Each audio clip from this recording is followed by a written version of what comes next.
भारत त्योहारों की भूमि है, जहां हर मौसम, हर क्षेत्र और हर समुदाय अपने अपने अनूठे रंगों में उत्सव मनाता है। यहाँ हर उत्सव एक गहरी कहानी कहता है, जो परंपरा, आस्था और संस्कृति को जोड़ता है। इन्हीं में से सबसे भव्य और प्रसिद्ध है जगन्नाथ रथ यात्रा, जो पुरी, ओडिशा में हर साल लाखों श्रद्धालुओं को आकर्षित करती है और विश्व भर में प्रसिद्ध है। भगवान जगन्नाथ, उनके भाई बलभद्र और बहन सुभद्रा अपने भव्य रथों पर सवार होकर मंदिर से बाहर निकलते हैं, मानो स्वयं देवता भक्तों के बीच आ गए हों। यह दृश्य भक्तों के लिए बेहद खास होता है, क्योंकि वे अपने आराध्य को इतने करीब से देख पाते हैं। आम दिनों में भक्त मंदिर में भगवान के दर्शन करने जाते हैं, जहां वे दूर से ही झलक पाते हैं। लेकिन इस दिन भगवान स्वयं बाहर आकर भक्तों से मिलने आते हैं, जिससे हर कोई खुद को धन्य मानता है। पुरी की सड़कों पर भक्तों की भीड़ उमड़ पड़ती है। हर कोई इस दिव्य यात्रा का हिस्सा बनने को उत्साहित रहता है। हर कोई एक झलक पाने को आतुर रहता है और इस पल का इंतजार पूरे साल करता है। रथों का निर्माण महीनों पहले शुरू हो जाता है, जिसमें सैकड़ों कारीगर अपनी कला और समर्पण से इन्हें आकार देते हैं। इन रथों की भव्यता श्रद्धा का प्रतीक है और हर साल इनकी सजावट में नई झलक देखने को मिलती है। हर रथ की अपनी अलग पहचान होती है। रंग, आकार और सजावट से वे अपने अपने देवता का प्रतिनिधित्व करते हैं। ये पहचान भगवान जगन्नाथ, बलभद्र या सुभद्रा से जुड़ी होती है और हर भक्त के लिए खास महत्व रखती है। यह उत्सव जाति, पंथ और वर्ग के भेद मिटाकर सभी को एक साथ जोड़ता है। हर कोई मिलकर रथ की रस्सी खींचता है और यही इसकी सबसे बड़ी खूबसूरती है। जगन्नाथ रथ यात्रा न केवल एक धार्मिक आयोजन है, बल्कि यह भारतीय समाज की एकता, समर्पण और सांस्कृतिक विविधता का उत्सव भी है। जगन्नाथ यात्रा की शुरुआत रहस्यमयी और पौराणिक कथाओं से जुड़ी है। यह यात्रा न केवल धार्मिक आस्था का प्रतीक है, बल्कि भारतीय संस्कृति की गहराई और विविधता को भी दर्शाती है। सदियों से इस यात्रा ने लोगों को एक साथ जोड़ने का काम किया है।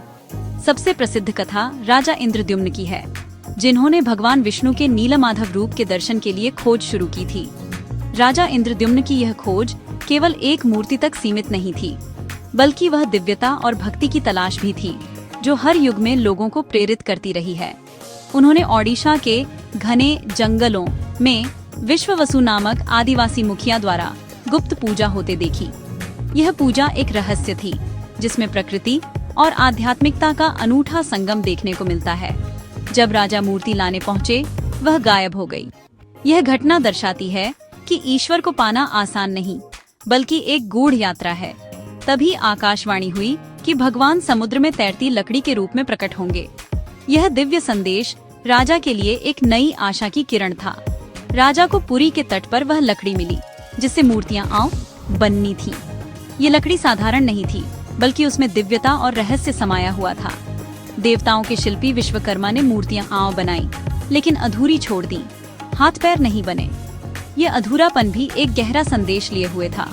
आकाशवाणी ने बताया कि भगवान इसी रूप में पूजे जाना चाहते हैं, जिससे यह संदेश मिलता है कि ईश्वर रूप आकार से परे हैं। यह विचार भारतीय दर्शन की व्यापकता को दर्शाता है। आज भी जगन्नाथ, बलभद्र और सुभद्रा की पूजा इसी अनोखे रूप में होती है, जो संस्कृति के संगम, समावेश और मानवता की एकता का प्रतीक है। यह परंपरा हमें सिखाती है कि आस्था और प्रेम में कोई भेद नहीं होता। रथ यात्रा का मुख्य आकर्षण है 3 विशाल रथ। हर साल नए बनते हैं, पारंपरिक कारीगरों द्वारा। भगवान जगन्नाथ का रथ नंदी घोष, बलभद्र का ताल ध्वज और सुभद्रा का दर्पदलन कहलाता है। हर रथ की अपनी खास पहचान है। यात्रा से पहले छेरा पहरा रस्म होती है, जिसमें पुरी के राजा सोने की झाड़ू से रथों के आगे सफाई करते हैं। यह रस्म बताती है कि भगवान के सामने सब समान हैं, राजा भी एक सेवक। लाखों भक्त मोटी रस्सियों से रथ खींचते हैं, इसे पुण्य का काम मानते हैं। जय जगन्नाथ के नारों, शंख घंटियों और भक्ति गीतों से वातावरण गूंज उठता है। यह यात्रा केवल शारीरिक नहीं, आत्मा की यात्रा है, भक्त और भगवान का मिलन। रथ यात्रा में हर वर्ग, उम्र और पृष्ठभूमि के लोग एक साथ जुटते हैं। यह एक ऐसा अवसर है जब समाज के सभी हिस्से अपने मतभेद भूलकर एक ही उद्देश्य से एकत्र होते हैं, सिर्फ भगवान की एक झलक के लिए। हर आंख में उम्मीद, हर दिल में श्रद्धा होती है। इस दिन भगवान मंदिर की सीमाओं से बाहर आकर हर किसी को दर्शन देते हैं, मानो खुद ईश्वर अपने भक्तों के बीच उतर आए हों। खासकर उन लोगों को जो मंदिर में नहीं जा सकते, उनके लिए यह दिन किसी वरदान से कम नहीं। यह लोकतांत्रिक भावना हिंदू धर्म की उदारता को दर्शाती है, जिसमें हर किसी को बराबरी से पूजा और आस्था का अधिकार मिलता है। भक्त रथों पर फूल चढ़ाते हैं, प्रार्थना करते हैं और अपने मन की बात भगवान तक पहुंचाने की कोशिश करते हैं और भगवान को अपने करीब महसूस करते हैं। कोई भजन कीर्तन करता है तो कोई अपनी भावनाओं को मौन में समेट लेता है, कोई चुपचाप हाथ जोड़ता है। हर किसी की भक्ति की अपनी अनूठी भाषा होती है, हर कोई अपनी तरह से श्रद्धा जताता है। यही विविधता इस उत्सव को और भी खास बना देती है। इस यात्रा में शामिल होना मोक्ष का मार्ग माना जाता है। लोगों का विश्वास है कि इसमें भाग लेने से जीवन धन्य हो जाता है। लोग दूर दूर से इसी विश्वास के साथ आते हैं, अपने परिवार और मित्रों के साथ, कई बार कठिनाइयों का सामना करते हुए भी। यही भक्ति की शक्ति इस उत्सव को साधारण जुलूस से आध्यात्मिक महाकुंभ बना देती है, जहां हर कोई भगवान के सानिध्य का अनुभव करता है। रथ यात्रा का गंतव्य है गुंडिचा मंदिर, जिसे भगवान का मौसी का घर कहा जाता है। यहाँ भगवान जगन्नाथ, बलभद्र और सुभद्रा 9 दिन तक रहते हैं। यह उनकी वार्षिक छुट्टी की तरह है। भक्तों को इन दिनों भगवान के और करीब आने का मौका मिलता है। हेरा पंचमी रस्म में देवी लक्ष्मी नाराज होकर गुंडिचा मंदिर आती हैं और भगवान के रथ का एक टुकड़ा तोड़ देती हैं। यह रस्म देवताओं को मानवीय भावनाओं के करीब लाती है। 9 दिन बाद बाहुड़ा यात्रा में देवता वापस मुख्य मंदिर लौटते हैं। मंदिर के द्वार पर देवी लक्ष्मी भगवान को मिठाई खिलाकर मनाती है। यह रस्में इस यात्रा को और भी जीवंत बनाती हैं। जगन्नाथ यात्रा सिर्फ धार्मिक नहीं, सामाजिक और सांस्कृतिक एकता का पर्व है। इसमें हर जाति, धर्म और वर्ग के लोग बिना भेदभाव के शामिल होते हैं। छेरा पहरा रस्म में राजा खुद झाड़ू लगाते हैं।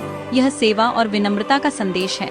रथ यात्रा के दौरान सब मिलकर रथ खींचते हैं, प्रसाद बांटते हैं, सामाजिक भेद मिट जाते हैं। जगन्नाथ मंदिर की रसोई में हर दिन हजारों लोगों के लिए महाप्रसाद बनता है, जो सबको समान रूप से मिलता है। यह भोजन सामाजिक बंधन तोड़कर भाईचारे को बढ़ाता है। यह उत्सव भारत की सांस्कृतिक विरासत, कला, संगीत और एकता का जीवंत उदाहरण है। जगन्नाथ यात्रा खास है क्योंकि इसमें भगवान स्वयं भक्तों से मिलने बाहर आते हैं। यह प्रेम और भक्ति का अनूठा उत्सव है। इसकी पौराणिक कथाएं, अधूरी मूर्तियां और आदिवासी संस्कृति से जुड़ाव इसे रहस्यमय और ऐतिहासिक बनाते हैं। हर रस्म के पीछे गहरी कहानी और जीवन का सबक छिपा है। ये त्योहार सामाजिक एकता और समानता का प्रतीक है। यहाँ सब एक साथ रथ खींचते हैं, प्रसाद बांटते हैं। छेरा पहरा और महाप्रसाद जैसी परंपराएं भाईचारे का संदेश देती हैं। ये सिर्फ एक जुलूस नहीं, बल्कि आस्था, संस्कृति और समाज का संगम है। यही कारण है कि जगन्नाथ यात्रा भारतीय संस्कृति की अनमोल धरोहर है, एक ऐसा अनुभव जो जीवन भर याद रहता है।